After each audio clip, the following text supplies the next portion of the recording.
Salam değerli izləyicilər. İndi sizə Dövlət İmtahan Mərkəzinin nəşr etdiyi 1-ci qrup 20 sınaq riyaziyyat kitabçasından növbəti 8-ci sınağın izahatını verəcəm. Kanala abunə olmağı və videoları bəyənməyi unutmayın.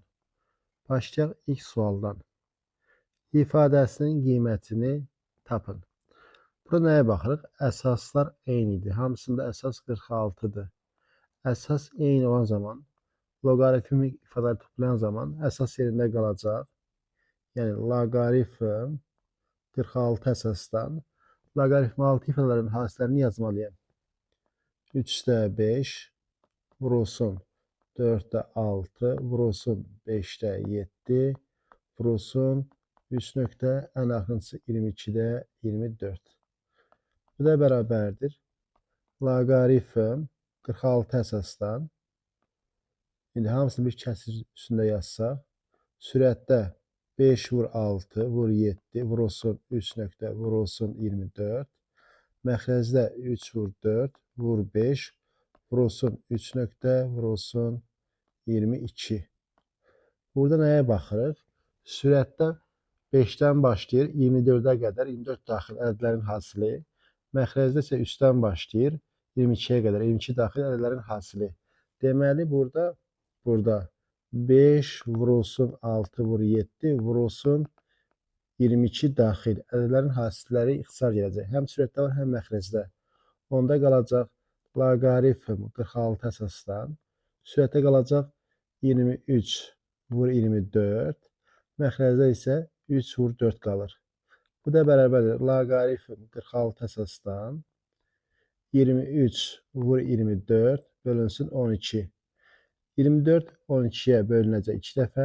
Loqaritm 46 əsasdan 2 dəfə 23 46. Bu da bərabərdir 1-ə. Yəni doğru cavab 1-də B variantı. İkinci sual. Loqaritm 5 əsasdan 2A və loqaritm 2 əsasdan 11B olarsa, loqaritm 125 əsasdan 121-i A və B ilə ifadə edin. Deməli, loqaritm 125 əsasdan 121-i soruşur bizdən. Bu bərabərdir. Loqaritm 125 5-in kubudur. 121 11-in kvadratıdır. Bu da bərabərdir. Loqaritmanın xassəsinə görə əsasın qüvvəti qabağa tərsi şəkildə gəlir. Yəni, məxrəcə gəlir. Deməli, əsasın qüvvəti 3-dür. 3 gələcək məxrəcə. Loqaritm 6 ifadənin qüvvəti, yəni 11-in kvadratı, bu qüvvət 2. Sürətə gələcək 3-də 2. Loqaritm 5 əsasdan 11. Mənə lazımdır loqaritm 5 əsasdan 11 tapmaq. İndi, loqaritm 5 əsasdan 11 verilib. İndi, loqaritm 5 əsasdan 2-ni bizə verib A.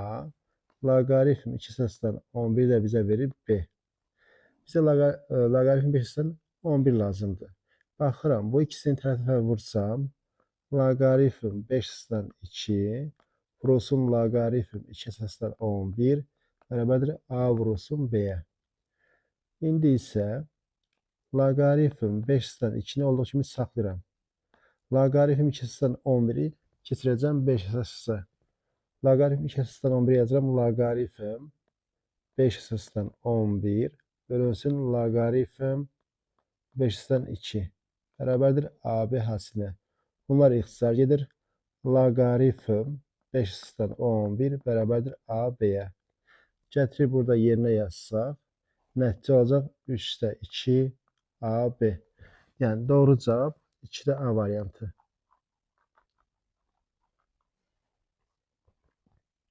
Üçüncü sual. Loqaritm 3 əsasdan 27 faktorial A-dır.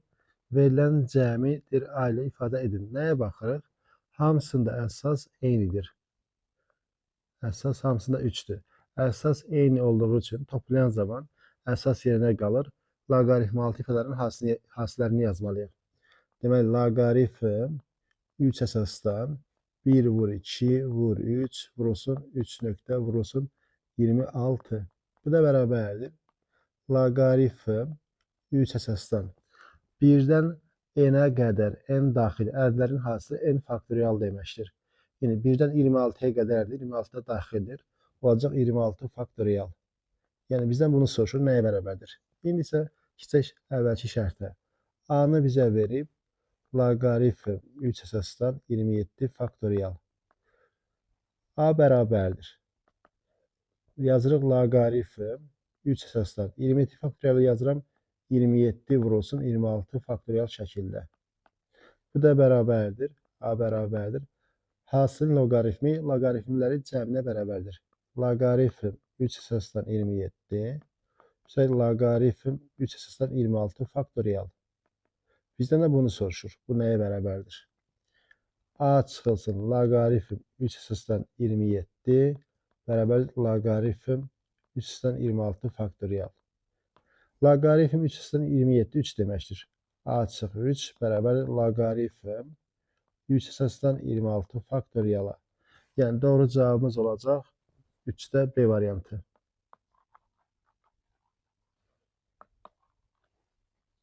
Dördüncü sual. Funksiyasının qiymətlər çoxluğuna daxil olan ən kiçik tam ədədi tapın. Biz bilirik ki, A üstü x-in qiymətlər obası 0 müsbət sonsuzluqdur. İndi 2 üstü x-dir. 2 üstü x-in qiymətlər obası olacaq 0 müsbət sonsuzluq. Və 2 üstü x plus 10. Hər tərəfə 10 əlavə eləsəm, 2 üstü x plus 10 olacaq. Qiymətlər obası olacaq 10 müsbət sonsuzluq. 10 müsbət sonsuzluq. Onu almır. Ondan başlayır. Ondan müsbət sonsuzluqda, amma onu almır. Burada da kök alsa, təqribən kökdə 10, təqribən 3/10 neçədir? 3/10 neçədir? Deməli, deyir ki, qiymətlər çoxluğuna daxil olan ən kiçik tam ədəd. Ən kiçik tam ədəd. Deməli, 3/10 neçədən başlayır bu? Təqribən, yəni, qısaca belə yazaq. Qiymətlər obası başlayır kökdə 10, müsbət sonsuzluq. Bu şəkildədir. Verilən funksiyanın qiymətlər obasıdır. İndi burada baxırıq. Bura daxil olan ən kiçik tam ədəd 4-dür. Doğru cavab Y variantı olacaq. 5-ci sual. Deməli, y bərabərdir. Loqaritm 2 əsasdan x çıx 3 funksiyasının qrafiki o x, y koordinat sistemində hansı rüblərdə yerləşir? Biz bilirik ki, loqaritmik funksiyada əsas birdən böyük olanda funksiya olur artan funksiya. Və qrafiki də x, y. Qrafikdə bu şəkildə olur. Bu şəkildə. Bu şəkildədir. İndi baxırıq. Qrafikdən sizə görünür ki, grafikdə yerləşir. 1, 4-cü rüb. Bura 1-ci rübdür, burada 4-cü rübdür. İndi bunun təyin obasını tapaq. Biz demişik ki, loqaritm 6 ifadə müsbət olmalıdır. Yəni, x çıx 3 böyükdür 0, x böyükdür 3. Yəni, x üstdən böyükdür. Buradan bir xətt çəksəm, bu olacaq x bərabər 3 düz xəttdir. Yəni, qrafik bunun sağında yerləşəcək. Bu düz xətti nə kəsəcək, nə də toxunacaq ona. Yəni, sağında yerləşir. Doğru cavab 5-də A variantı 1-4. Keçən növbəti 6-cı suala. İfadəsinin qiymətini tapın. Burada hər tərəfin kvadratını alsam, 4 üstü x, üstə gəl 4 üstü mənfi x-in kvadratı bərabərdir 7-nin kvadratı. 4 üstü x-in kvadratı bizə verəcək 16 üstü x. Üstə gəl, hasillərin 2 misli. 2 vur 4 üstü x, vur 4 üstü mənfi x. Üstə gəl 4 üstü mənfi x-in kvadratı 16 üstü mənfi x. Əvvəl 49. 4 üstü x ilə 4 üstü mənfi x-in hasili. 4 üstü x, vur 4 üstü mənfi x. Əsas eynidir. Əsas yerində qalır. Qüvvətlər toplanacaq, olacaq 0. 4 üstü 0, bu da 1. Yerinə yazsaq, 16 üstü x plus 1 plus 16 cürsüdən bir də 2'ye vurmaq lazımdır. Plus 2 üstə 16 üstü mənfi x bərabər 49'a. Buradan çıxır ki 16 üstü x üstə gəl 16 üstü mənfi x 49'dan 2 çıxanda 47. Yəni doğru cavab 6'da C variantı 47'ye bərabərdir. 7-ci sual. Hündürlüyü 2 kökdə 3 olan düz paralelepipedin oturacağı romdur. Diagonallar oturacaq müstəvisi ilə 30 dərəcəli və 45 dərəcəli bucaqlar əmələ gətirilərsə, onun həcmini tapın. Deməli, mənə düz paralelepiped lazım olacaq burada.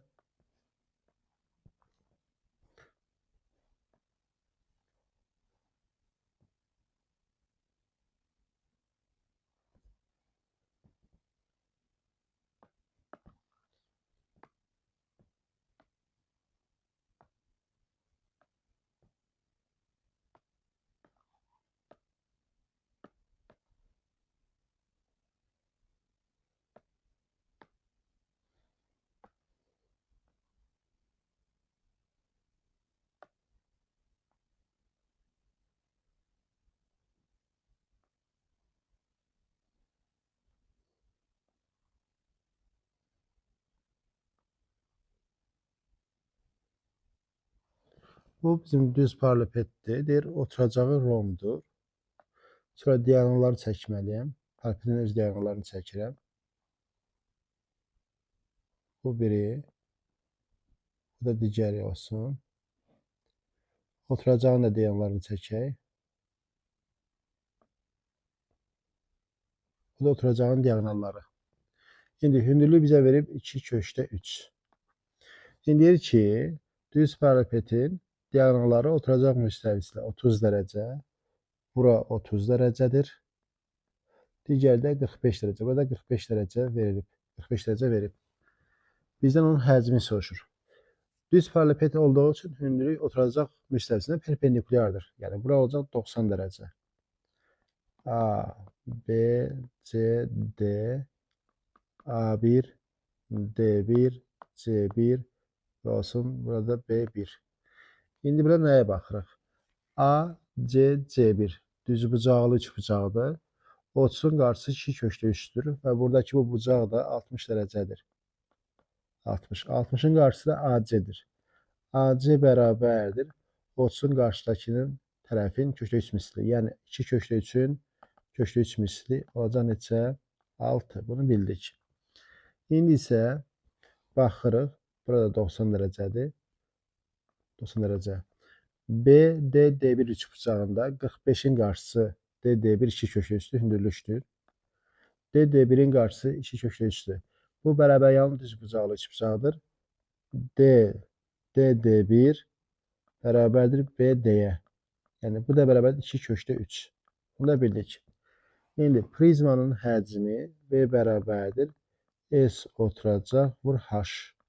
Oturacaq romdur. Romun sahəsi onun diagonalları hassının yarısıdır. Diagonallar da bəllidir. Biri AC-dir, biri də BD-dir. Ona görə yazırıq 6 vurulsun 2/3'ün yarısı. Vur hündürlük o da 2/3'dür. Bu da bərabərdir. 2'nin biri gələcək ixtisar. Burada cavab çıxacaq 36. Yəni doğru cavab 7'də A variantı. 8-ci sual. Funksiyasının qrafiki ordinat oxunu hansı nöqtədə kəsir? Funksiyanın qrafiki ordinat oxunu kəsirsə, deməli apsisi sıfırdır. X-in yerinə 0 yazsaq, alınır y bərabərdir. 2 üstü 0 üstə gəlir 3 çıx 8. 2'nin kubu çıx 8. Y bərabərdir 8 çıx 8'ə nəticə olacaq 0. Deməli y oxunu ilə koordinat başlanğıcda keçir. 0-0 nöqtəsindən keçir. Doğru cavab 8'də B variantı. 9-cu sual. Y bərabərdir loqaritm 3-dən 500x plus 27 funksiyasının qiymətlər çoxluğuna daxil olan ən kiçik tam ədədi tapın. Deməli 500x bayaq dedik ki A üstü x bu yerləşir 0 müsbət sonsuzluq. Yəni burada qiymətləri alır. 5 üstü x üstə 27 isə olacaq. 27 müsbət sonsuzluq. Baxın 27'ni almır. Əgər ən az 27 götürsəm qiymət olaraq alınacaq loqaritm 3-dən 27. Bu da 3 deməkdir. 3. Yəni bura 27 olanda qapalı mütərizə olsaydı 27'ni alacaqdı və nəticə 3 olacaqdı. Qapalı mütərizə olmadığı üçün deməli 3 bu qiyməti almayacaq. Qiymətlər vasitə olacaq 3 müsbət sonsuzluq. Amma 3 daxil deyil. İndi qiymətlər çoxluğuna daxil olan ən kiçik tam ədəd isə olacaq 4. Doğru cavab 9'da A variantı.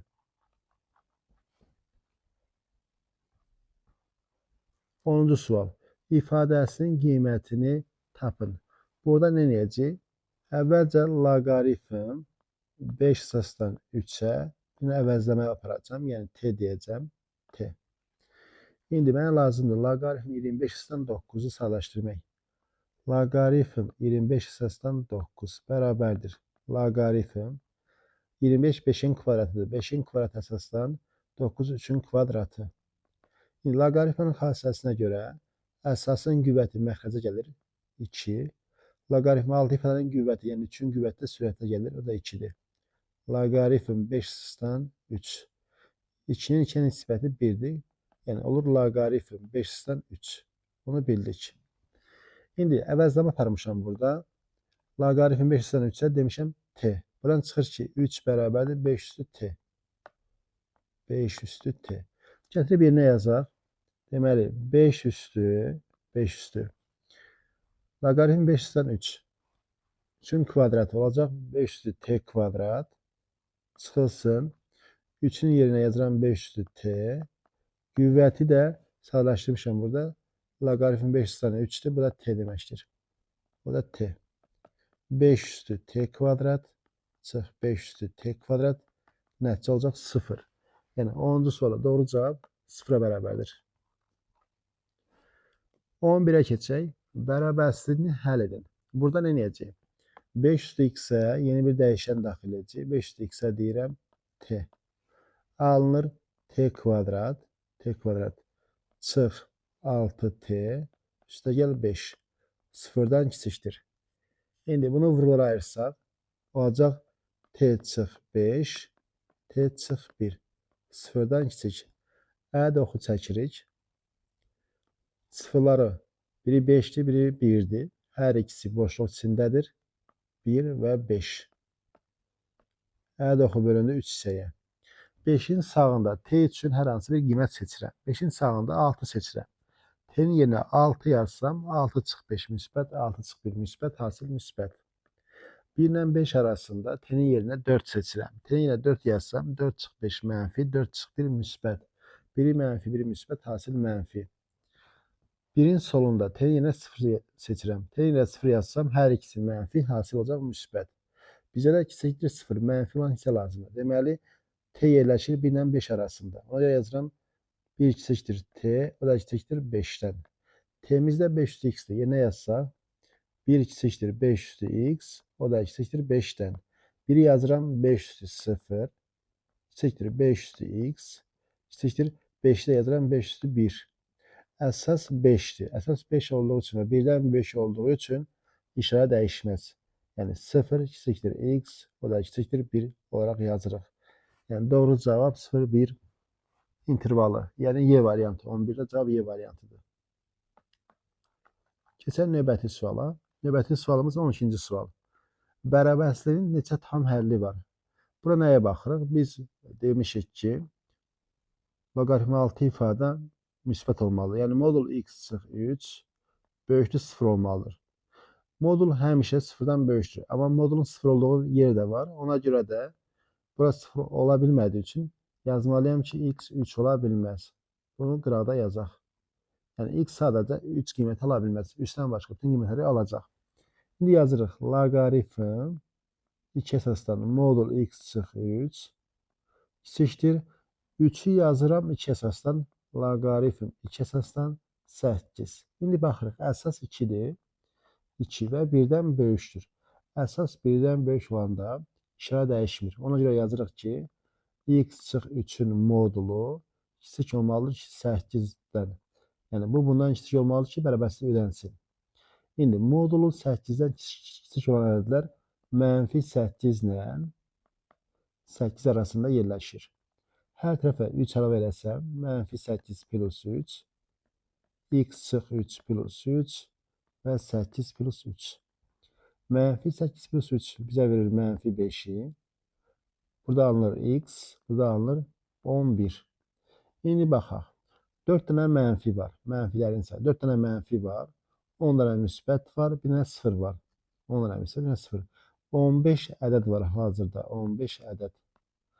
Amma baxıb şərt yazmışam, bax, x 3 ola bilməz yuxarıda. Burada şərt yazmışam ki, x 3 ola bilməz.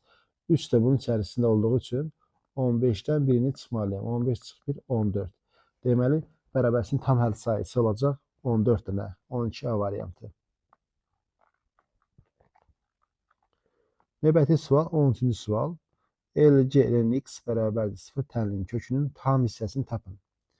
İndi LC'nin əsası 10 olduğu üçün LC 10 əsasdan A 0'dırsa, deməli A neçədir? A 1'dir də. 10 əsasdan 1 0 olacaq. Deməli ln x'imiz 1'ə bərabərdir. Ln'in əsası y'dir. Ln x 1'dirsə, deməli x'in yerində y duracaq. X bərabərdir y'yə. Y də 2 tam onda neçədir? Tam hissəsi də olacaq A variantı, yəni 2. Doğru cavab A variantı. 14. Tənliyi həll edin. Əvvəlcə nəyə baxırıq? Loqaritm 6 ifadədə x plus 3. Biz yazmalıyıq ki, x plus 3 sıfırdan böyük olmalıdır. Loqaritm 6 ifadə müsbət olmalıdır. Yəni x böyükdür mənfi 3-dən. Loqaritmanın xassəsinə görə 3 ilə x plus 3-ün yerini dəyişə bilərik. Alınır x çıx 3 vurulsun x plus 3-dür. Loqaritm 3 əsasdan 3 bərabərdir 7. Loqaritm 3 əsasdan 3 1 deməkdir. Alınır x çıx 3 vurulsun x plus 3 bərabərdir 7. A çıx b vur a plus b. Bizə verir a kvadratı çıx b kvadratı bərabərdir 7. X kvadratı çıx 9 bərabərdir 7-yə. X kvadrat bərabərdir 7 plus 9-a. X kvadrat bərabərdir 16. X bərabərdir plus minus 4. İndi şərt yazmışıq ki, x böyükdür mənfi 3 olmalıdır. X mənfi 3-dən böyük.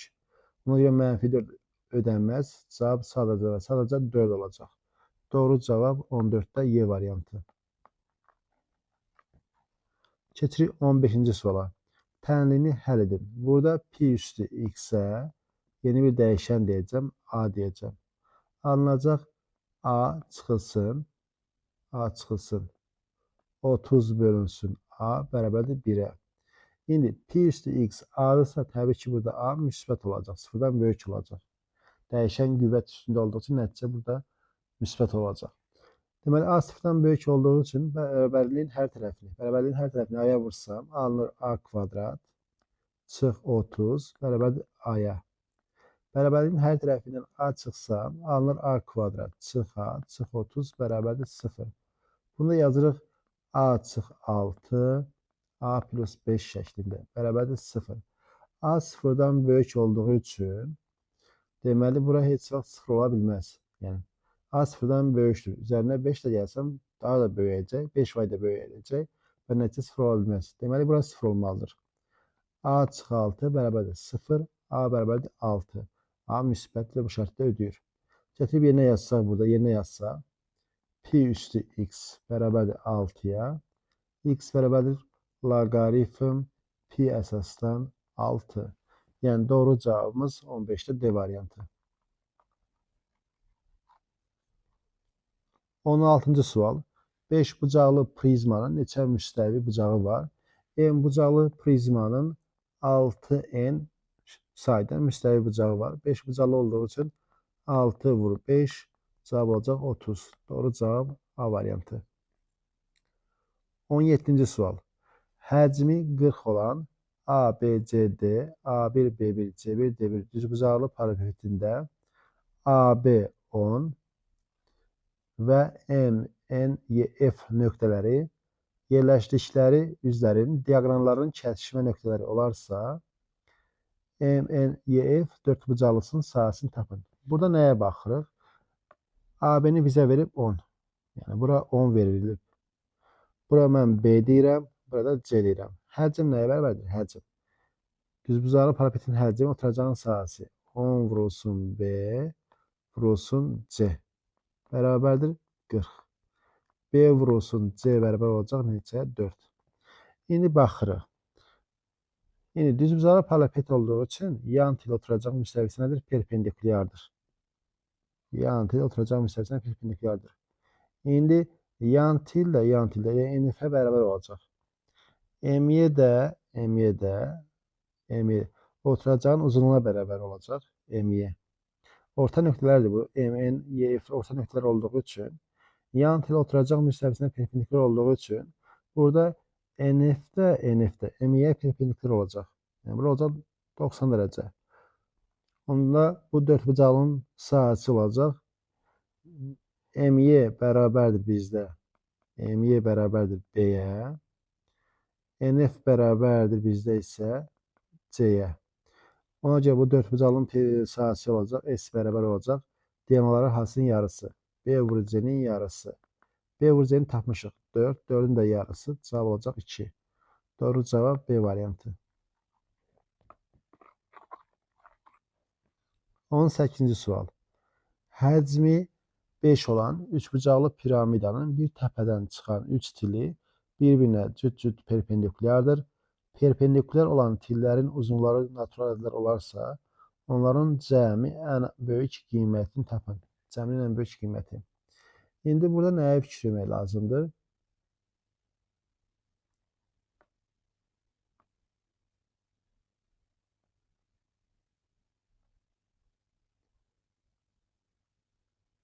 Belə bir şeydir. Burada 90 dərəcə, burada 90'dır, burada 90'dır. Bunlar cüt-cüt perpendikulyardır bir-birinə. Bu şəkildə.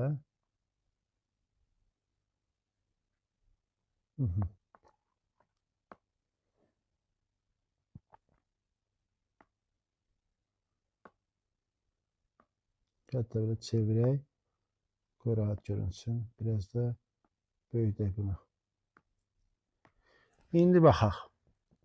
Bura S deyirəm. Bura A, bura B, burada C deyirəm. Burada C. Bura A deyəcəm. Bura B deyəcəm. Bura B. SC hündürlüyə də C deyəcəm. İndi burada nəyə baxırıq? Həcm. Piramidanın həcmi V bərabərdir. İndi bunun hazır düsturu var. Sadəcə hazır düsturu hələ 2 demək istəmirəm. İndi onun hazır düsturu çıxaraq. V bərabərdir. Piramidanın həcmi 3/1 S oturacaq vur H. V bərabərdir 3/1 oturacağı düzbucaqlı üçbucaqlının sahəsi A vur B-nin yarısı. Vurulsun. Hündürlüyü də C-dir. Vursun C. V bərabər olacaq A, B, C bölünsün 6. Düsturu çıxartdıq. Üçbucaqlı piramidanın tilləri cüt-cüt perpendikulyardırsa, həcm ABC-nin 6-ya nisbətinə bərabərdir. Bunu tapdıq. Həcmi də verib 6. 5 bərabərdir. Daha doğrusu həcmi 5 verib. 5 bərabərdir. A vurulsun B vur C böl 6. A vur B vur C bərabərdir 30. İndi burada xətti ölçüləri ilə seçmək lazımdır ki, cəm ən böyük qiymət olsun. Xətti ölçülərdə natural ədədlərdir. Deməli, 1, 1, 30 seçsəm, 1 plus 1 plus 30 bərabər 32. Cəm ən böyük qiyməti bu halda alacaq. Doğru cavab 18-də Y variantı. 19. Bütün tilləri 5/3 olan düzgün dördbucaqlı piramidanın açılış şəkildəki AB-ni tapın. Bütün tillər 5/3'dür. Bütün tilləri 5/3 olduğu üçün bu yan üzlərdəki olan üçbucaqlar bərtərəfli üçbucaqdır. Yəni burada hər bir bucaq 60 dərəcədir. 60, 60, burada 60, burada 60, necə burada 60. İndi bura 5/3, burada 5/3. 60, 60, 120, burada 90, 210. Yerdə qalır 150 dərəcə. 150 dərəcə. İndi mən AB-ni birləşdirməliyəm ki,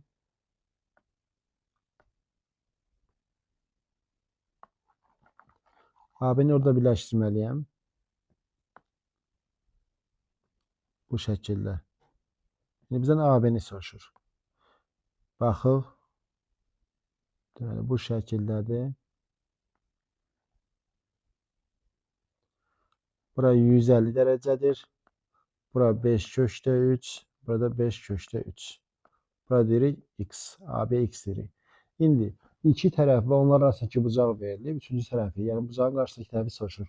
Kosinuslar teoremi x kvadrat bərabərdir 5/3'ün kvadratı üstə gəlib 5/3'ün kvadratı çıxılsın 2 vur 5/3 vur 5/3 vur kosinus 150 dərəcə. X kvadrat bərabərdir 75 üstə gəlib 75 çıxılsın. Burada baxaq nə alınır. 150 vurulsun kosinus 150. Kosinus 150 mənfi kosinus 30 dərəcə deməkdir. Yəni mənfi köşdə 3 böl 2. Vurulsun mənfi köşdə 3 böl 2. X kvadrat bərabərdir 150 çıxılsın yox artı toplam olacaq. Üstə gəl 75 köşdə 3. Bunu yazıram 25 vurulsun 6 plus 3 köşdə 3. Kök alsaq x bərabər olacaq 5 kök altında 6 üstə gəl 3 köşdə 3. Yəni cavabımız bu şəkildədir, amma doğru cavab variantlarda yoxdur. Yəni variantlar səhvdir.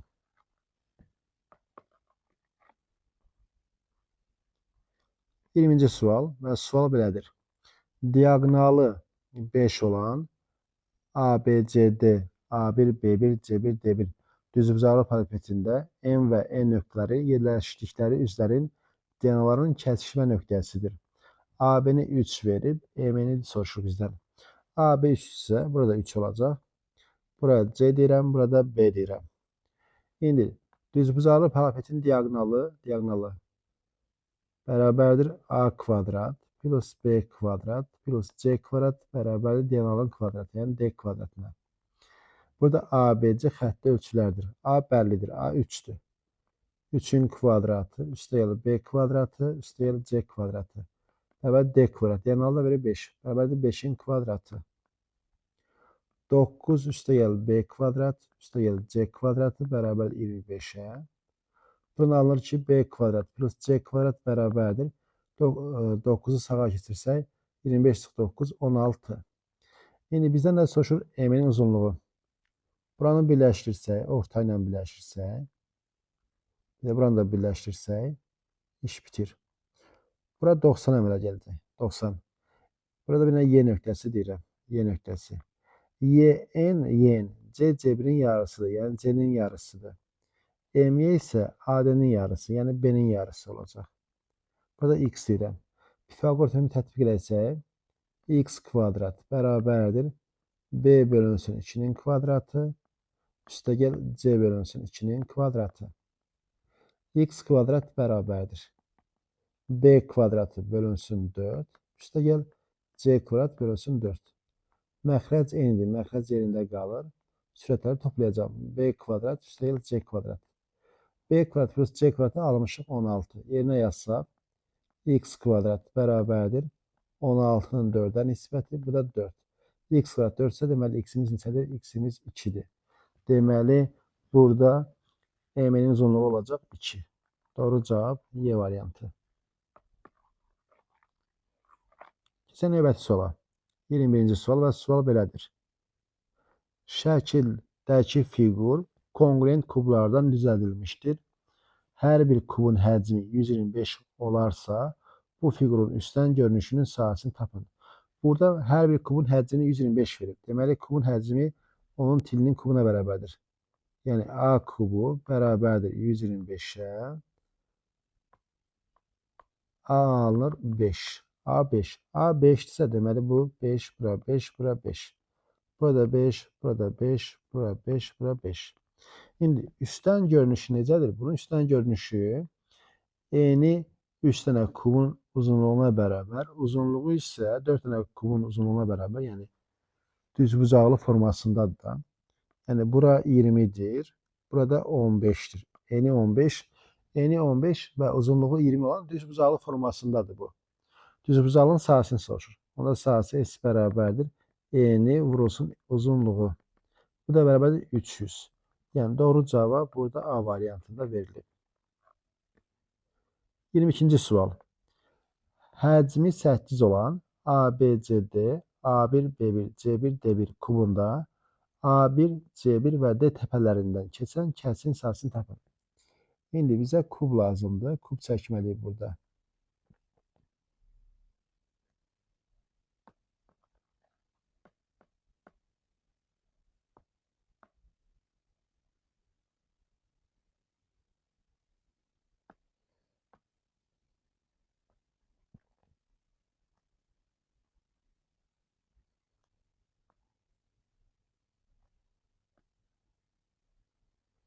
Deməli, kubu adlandıraq.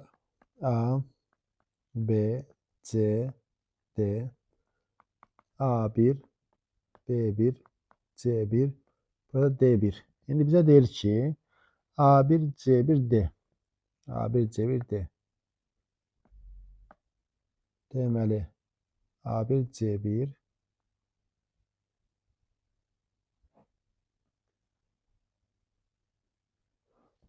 bizden A1, C1, D1 müstəvisinin, yəni üçbucaq müstəvisi alınır orada. Elə bir ki, həmin nöqtədən keçən o müstəvi olacaq üçbucaq müstəvisi. həmin o kəsiyin sahəsini soruşur. Yəni A1, C1, D kəsiyin sahəsini soruşur. Baxırıq ki, həmin üçbucağın tərəfləri, yəni A1, C1, C1D, A1D kubun üzlərinin diaqonalıdır. Üzlərinin diaqonalı. Həcm 8 olduğu üçün biz bilirik ki, əgər tilə A desək, həcm olacaq A kubu. A kub bərabər 8. Deməli, A neçədir? A2-dir. Kubun üzləri verilib. Üzərin diaqonalı daha doğrusu tilinin kökdə 2 mislidir. Çünki bütün üzləri kvadratdır. Kvadratın diaqonalı tərəfin kökdə 2 misli. Ona görə də yazırıq ki, A1, C1 A1D-yə bərabər, o da bərabərdir C1D-yə. O da bərabərdir kubun tilinin kökdə 2 misli, yəni 2 kökdə 2. İndi bu alındı bərabər tərəfli üçbucaq. Bərabər tərəfli üçbucağın sahəsi tərəfin kvadratının kökdə 3 misli böl 4-dür. S üçbucaq A1, C1D bərabərdir tərəfin kvadratı. Tərəf 2 kökdə 2-dir. 2 kökdə 2-nin kvadratı vur kökdə 3 böl 4. Bu da bərabərdir 8 vur kökdə 3 bölünsün 4-ə. Bu olacaq 2 kökdə 3.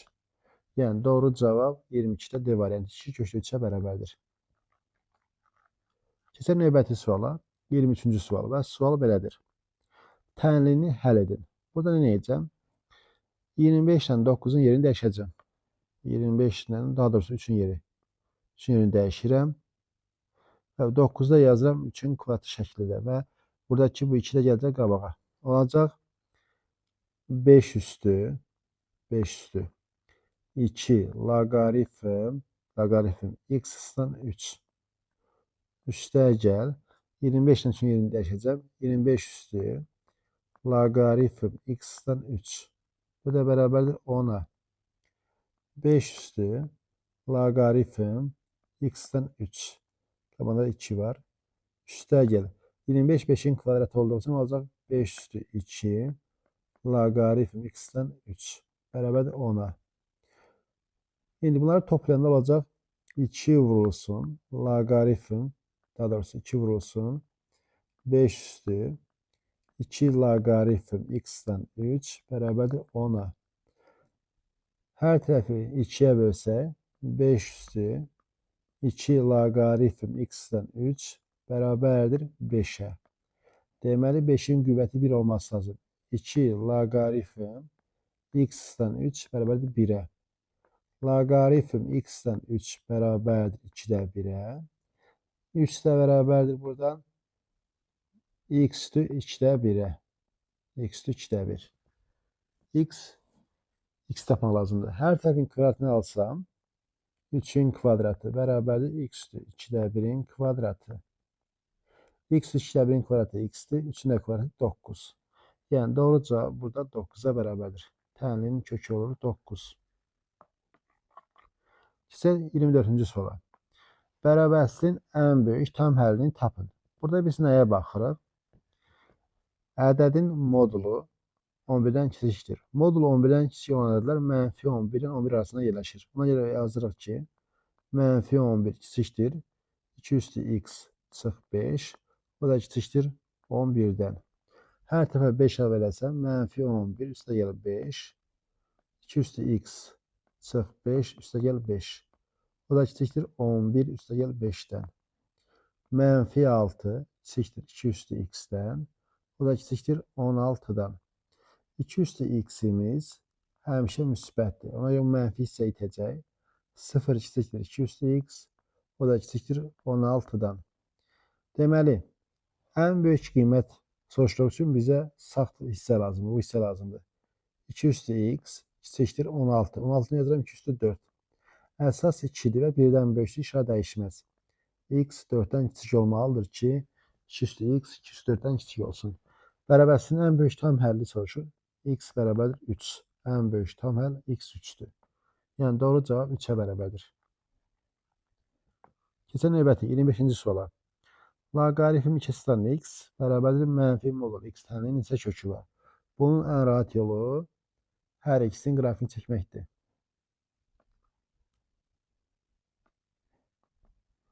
X, y. Mənfi modul x-in qrafiki bu şəkildədir. Bu mənfi modul x-in qrafikidir. Koordinat başlanğıcdan keçir, bu şəkildə gedir. Y bərabərdir mənfi modul x-in qrafiki. Loqaritm 2 x-in də qrafiki bu şəkildədir.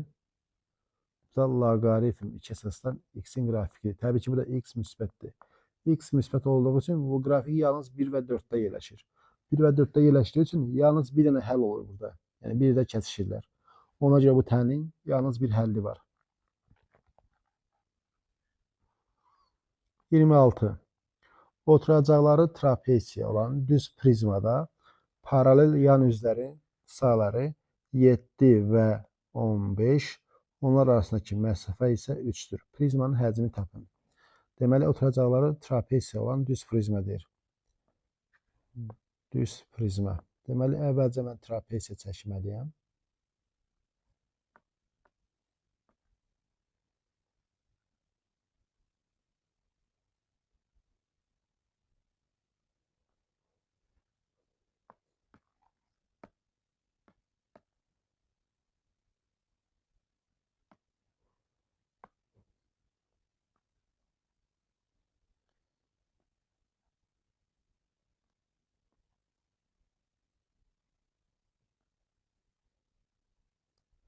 Bu bizim prizmamızdır. Oturacağı trapesiyadır.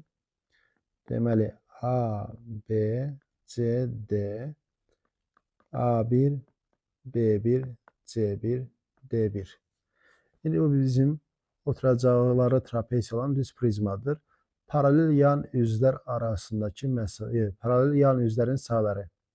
Paralel yan üzlər biri B, B1, C1, C'dir. Digəri də A1, D1, AD-dir. Deməli, mən bura A deyirəm, bura A, burada B deyirəm, B. Hündürlüyə də H deyirəm, H. İndi nəyə baxırıq? Deməli, paralel deyir yan üzlərin sayıları. Birini verib 7, digərini verib 15. Yəni, bizə deyir ki, S, B, C, C1, daha doğrusu, BC, BC, B1, C arzulayacaq, B1, C1. Bu bərabərdir 7-yə. Həm də deyir ki, S, A, D, A1, D1 də bərabərdir nəyə? 15-ə. 15. Bunu da yazdıq. 15 bərabərdir. İndi bu sayıları yazaq. Birincinin sayısı olacaq B vur H. B vur H bərabərdir 7. İkincinin də sayısı A vur H. A vur H bərabər neçə? 15. Tərəfə bölsək, B-nin A-ya nisbəti bərabər 7-nin 15-ə nisbəti. Deməli, B 7K-dır, A da 15K-dır. B 7K-dırsa, H da olacaq 1 bölü K. H tapdıq 1 bölü K. Bunu bildik. İndi mənə lazımdır həcm. Prizmanın həcmi. Prizmanın həcmi V bərabərdir. S oturacaq, vur H. H-ı bəllidir. İndi bizə verib ki, deyir ki, bu iki üz arasındakı məsafə. İki üz arasındakı məsafə ilə oturacağın hündürlüyü deməkdir də. Yəni, oturacağın hündürlüyü. Oturacağı trapesiyadır. Trapesiyanın sahəsi S, trap yazıram, yəni trapesiya. Trapesiyanın sahəsi A plus B-nin yarısı, vurulsun onun oturacağın hündürlüyü. Onu da verib 3. 3. A plus B. 7K, 15K. Toplayanda 22K. 22K. Bölünsün 2, vur 3. Bu da bərabərdir 33K. Bunu tapdıq. V bərabərdir. V həcm. Yəni, oturacağın sahəsi S trapesiya, vur H. 33K vurulsun H da bizdə 1 bölü K'dır. 1 bölünsün K. Bunlar ixtisar gedir. Nəticə alınır 33. Yəni, doğru cavab burada 33-ə bərabərdir.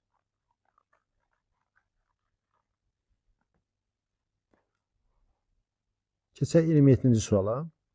Deyir ki, A3, B4, H5 olarsa uyğunluğu müəyyən edin.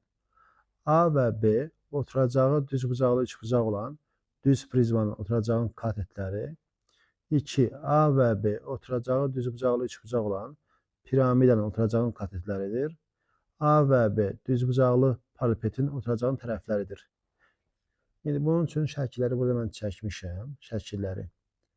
Baxın, birincidə deyir ki, oturacaqları Daha doğrusu birincidə deyir ki, A və B oturacağı düzbucaqlı, üçbucaqlı olan düz prizmanın oturacağının katetləridir. Bax, bunu yazmışam bu şəkildə. Sonra 2-də A və B deyir, oturacağı düzbucaqlı, üçbucaqlı olan piramidanın oturacağının katetləridir. İndi baxaq. Üçbucaqlı prizmanın həcmi 60-dır. Prizma, üçbucaqlı prizma 1-dədir. Baxaq, həcmi hesablayaq. Həcm V bərabərdir. Prizmanın həcmi S oturacaq vur H-a. Oturacaq 3 vur 4 böl 2 vur H. Vur H da 5'dir. Bu da bərabərdir 30. Amma 60 verir. Yəni bu deyil. Üçbucaqlı prizmanın yan səthin sahəsi. İndi yan səthin sahəsinə baxaq. Yan səthin sahəsi S yan bərabərdir. P oturacaq vurulsun H. Oturacağın perimetri 12. 12 ilə 5'ə vursaq H da 5'dir. 60. Deməli, prizmanın yan səthin sahəsi 60'dır.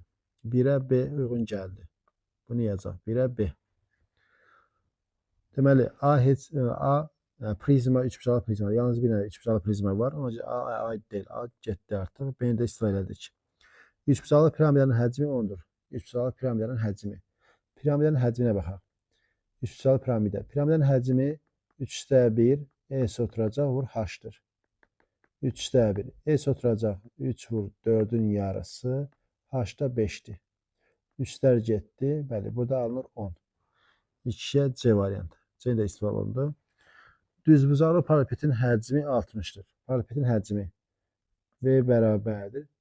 3 vur 4 vur 5. Bəli, 60. D variantı buna uyğun gəldi.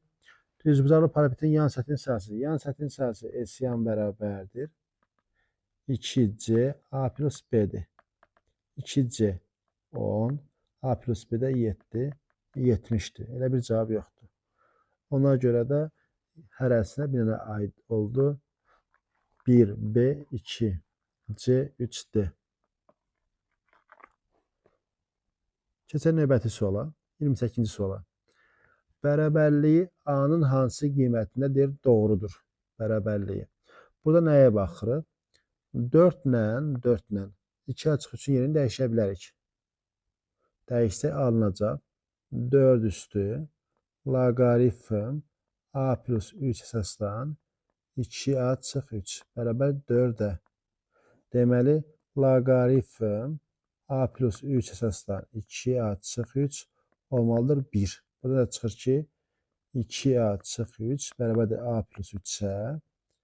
2A çıx A bərabərdir 3 plus 3-ə. A bərabərdir 6-ya. Deməli, A 6-dır. A 6 və problemdə yoxdur. Burada A plus 3 sıfırdan böyük olmalıdır. A plus 3 həm də 1 ola bilməz. Bu da 6 bu şərtləri ödədiyi üçün heç bir problem yoxdur. Yəni, təninin kökü 6-dır. Keçək 29-cu suala. Düzgün dördbucaqlı piramidanın yan tili 6 olub, oturacaq müstəvisi ilə 30 dərəcəli bucaq əmələ gətirir. Piramidanın həcmini tapın. Düzgün dördbucaqlı piramida deyir. İndi əvvəlcə oturacağını çəkək.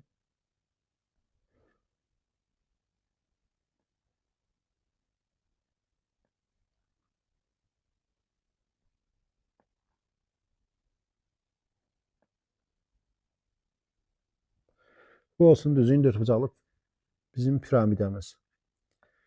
İndi bunun hündürlüyünü çəkək. Hündürlüyü. Əvvəlcə diaqonallarını çəkək. Diaqonalları. Diaqonallar verilibsə,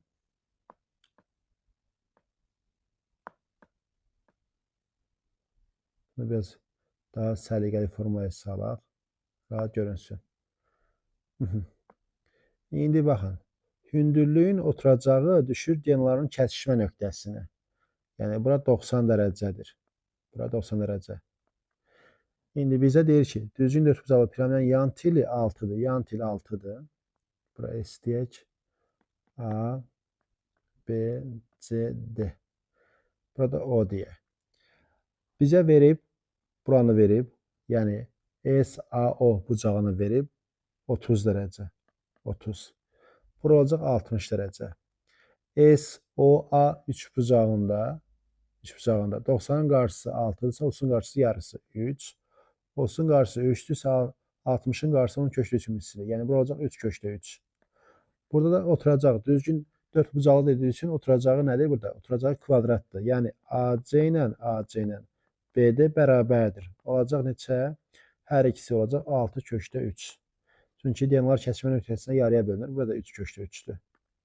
İndi piramidin həcmi. Piramidin həcmi V bərabərdir. 3/1 S oturacaq, vur H. 3/1 oturacaq kvadratdır. Diagonallar verilib. Diagonal verilibsə sahə olacaq. Diagonal arasının yarısı. 6 kökdə 3. Vur 6 kökdə 3'ün yarısı. Hündürlüyü də tapdıq 3. Vur 3. 3'lər ixtisar gedəcək. Burada 3'lər ixtisar gedir. Və sürətdə alınır. 36 vur 3. 36 vur 3 böl 2. Bu da bərabərdir 54'ə. Yəni doğru cavab burada 54'ə bərabərdir. Nəhayət gəldik çatdıq sonuncu suala və sualımız belədir. SABC üçbucaqlı piramidasında alfa və beta müstəviləri oturacağa paralel olmaqla onun hündürlüyünü 3 bərabər parçaya bölür. Deyir ki, həcmlərin nisbətinin 1,7-19 olduğunu ispat edin. İndi hündürlüyünü 3 bərabər hissəyə bölübsə, deməli tərəfləri də 3 bərabər hissəyə böləcək də burada eyni zamanda. Baxırıq, bura x isə burada x. Burada x. Burada baxırıq ki, məsəl üçün bu hissəyə baxsaq, bu iki piramidləri müqayisə eləsək, birinin tərəfi x isə, digərinin tərəfi olur 2x. Baxıram ki, oxşarlıq əmsalı 2x-in x-ə nisbəti, yəni 2-dir. Oxşarlıq əmsalı 2-dirsə, həcmlərin nisbəti də olacaq. Həcmlərin nisbəti olacaq. Oxşarlıq əmsalının kubu, yəni 8. Ona görə birincinin həcminə V1 desəm, ikincinin həcmi olacaq 8V1. Bura V1 isə SYFT olacaq 8V1. Deməli, bu aşağı hissə olacaq 7V1. Eyni qaydada da, baxın, bura x, burada x-dir. Bura x-dir. Aşağı ümumi hissə isə 3x-dir. Bura isə 3x-dir. Oxşarlıq əmsalına baxıram. K bərabərdir 3x-in x-ə nisbəti olacaq 3. Deməli, bura V1'dir. Birinci V1'dir. Ümumi olacaq. Yəni, oxşarlıq əmsalı 3 olduğu üçün, oxşarlıq əmsalı 3'ün kubu 27. Deməli, ümumi olacaq 27V1. 27V1. İndi bu hissə 8V1 olduğu üçün, deməli, aşağı hissə olacaq 19V1. Baxın, V1, 7V1, 19V1. Nisbətləri də olacaq 1, 7, 19 nisbətində. Sualların izahı bu qədər.